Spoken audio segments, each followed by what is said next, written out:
Hi everybody, welcome back to my channel and welcome to my first video of 2020. If you're new to my channel and you don't know me already, then my name's Helen, but you can call me Nell. I just wanted to sit down for my first video of the year and just have a really nice, chatty, easy video, reflecting a bit on 2019 and talking about the beginning of this year. Today is Monday the 6th of January and this video will be going live tonight. The time is 1:30 in the afternoon. I'm not actually back at work until tomorrow. I've got to go and take my car to the garage to get a quote because I bashed my car about a little bit. I parked my car on a main road and my wing mirror got smashed off a few months ago, and I also crashed my car into a pillar leaving a shopping centre a few weeks ago. So I need to go and get a quote and find out what the damage is, and I'm really not looking forward to it. But anyway, I hope if you were working over Christmas that you managed to get a little bit of time for yourself. I had a really nice Christmas and a brilliant New Year. We hosted Christmas Day here and then we had a little party. Basically like all of Tom's friends from school and their girlfriends who've become my really good friends as well. We spent New Year's Eve on the karaoke. I made this charcuterie board thing, like a big cheese board spread thing, and me and Tom just like did it all of ourselves. We rushed it, and considering we rushed it, it looked amazing. But anyway, I hope that you've all had a really positive start to a brand new year and that you've set some nice goals in place. Nothing too major. Don't stress yourself out or put yourself under any unnecessary pressure. I know for me, I haven't written anything down. I've just had a little think about things I want to change, things I want to achieve, and I'm not putting anything out there on Instagram because half the time when I do that, it never works out and I feel added pressure for posting things like that, like I'm going to do this. I find that if you were posting too much out there about things that you want to achieve, you end up losing sight of why you want to achieve it. Do you want to do it for you, or do you want to do it because you've said you're going to stick to it so now you have to, or you've said that you're going to do it so people will think badly of you if you don't? I'll give you an example of this. I had two choices this morning. I could either wake up and think I'm snacking too much, I'm eating too much chocolate, and I could turn to Tom and say, Tom, I'm not eating any chocolate this week. I don't care what dramas come on ITV.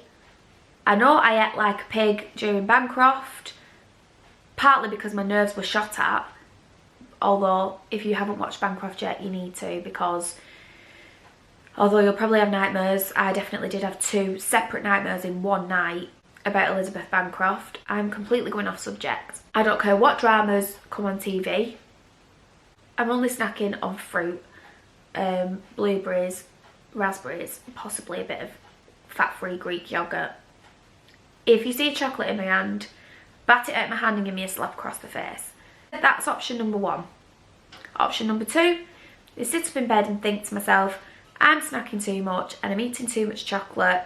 I'm going to try and not do that this week. I'm just going to take it day by day and think, do you actually want that, Helen, or are you just attacking that box of miniature heroes because you know that there are whispers still left in there and you feel like they need eating? There's two options there, in my opinion. I can tell Tom, don't let me eat any chocolate, but say it comes to Thursday and I'm thinking, I could literally murder a whisper right now. I just want one. Just one. You go and attack the tub of miniature heroes.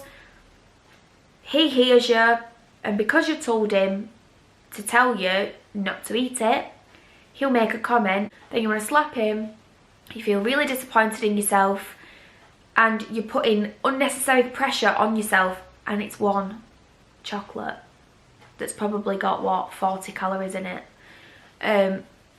My point is, if you keep it to yourself what you want to do, you're probably more likely to achieve it because you haven't got anything to prove to anybody. And you won't lose sight of why you want to do it. If you're doing it for yourself, then only really you need to know about it. I mean, you can do what you want, but I just feel like you don't have to think about what's expected of you online because you've posted it out there type of thing. That's just what I think works for me. I know that leading up to my wedding, I did a few different things. I signed up to a few different things and posted about it, and then after 3 times, I didn't stick to it. And I don't know whether that is because I wondered why I was doing it. Am I doing it for recognition from other people, or am I doing it because that is actually what I want to do and what I feel like doing? So yeah, that's just a bit of food for thought.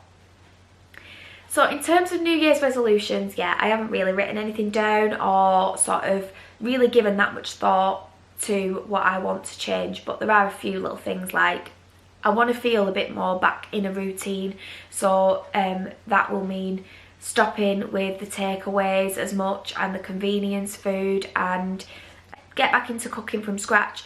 There will definitely be easy meals to cook from scratch that don't take too much time out of my day, because that is when I stop enjoying it, when I do too much. In my opinion, and for me, and what I've learned over the last few years is, don't make things so complicated for yourself. Just make little changes, and all those little changes add up, definitely. Whether that is walking a little bit more, set yourself an achievable target and then up it if you want to. Don't set yourself unrealistic goals that are really, really hard to achieve, that are going to impact your mental state in a negative way. And keep striving, but don't set yourself unrealistic goals that you are likely not to reach, and then you'll feel awful about yourself. There's just absolutely no point in doing that.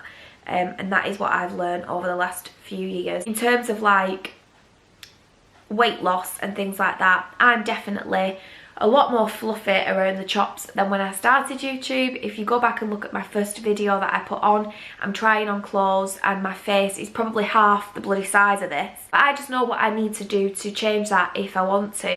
It will just involve me getting back into cooking, watch what I'm eating a little bit more, stop thinking that every time I go out for a meal I have to have 3 courses, and just making little changes like that. Drink some more peppermint tea, drink a hell of a lot more water, because I haven't hardly been drinking any. That's just my take on things and what I want to do and what I feel like works best for me. But if you set yourself some massive goals and you are going to work really, really hard this year to achieve them no matter what, then I wish you the best of luck, and I really, really hope that you get there. I really, really do. Reflecting back on last year for me, wow, the best year of my whole entire life. I never ever thought that life after cancer would be okay and that I could genuinely ever be happy again or experience anything good. I feel like it's quite a common way of thinking when something bad happens. You genuinely believe that you are never going to feel okay again, and that you're not going to find happiness. But I can genuinely say that 2019 was the best year of my whole entire life. I married Tom and the wedding was just incredible. Every aspect of the amount of effort people made to come, the amount of effort people made to make sure that it was a nice day. But honestly, I've never felt more loved in my life than I felt on that day. And the fact that I had a full year of being cancer free as well definitely just made it the best year of my life. So yeah, I'm very, very grateful for everything that happened in 2019, and I want to take as much positivity as I can from that year into this year. Don't get me wrong, there were definitely ups and downs in 2019, and there will be in 2020. I think I've got a long way to go when it comes to anxiety and depression. 100% I'm still working on that, but I've also learnt a lot, and I would love to share some of that with you as well, and some of my experiences. All I can hope for this year is just a little bit more of the good stuff from 2019. Bring it all. I want all the positivity. I want all the clear scans. I just want to feel healthy, spend as much time as possible with family, friends, and do the things that make me happy. I feel like that's all I can really ask for, and I would be more than happy to get to the end of this year and think that was a really good year and I'm still healthy. So yeah, I've got loads of exciting content coming up this year. I feel definitely ready to throw myself properly into YouTube. I'm really, really enjoying it. I started YouTube back in September, and I feel like I've been finding my feet with it a little bit and just trying to grasp how it all works. But I'm definitely finding out what I enjoy doing now and what I enjoy filming, vlogs and hauls, show you what I've been buying and all that good stuff. So yeah, I really hope that you stick around for those videos and hit that subscribe button if you haven't already. I'm going to leave it there, everybody. Like I said before, I really hope that you've had a positive start to the year. If it's not been great, then just start now. Thank you very much for watching, and I will see you in my next video next time. Mwah.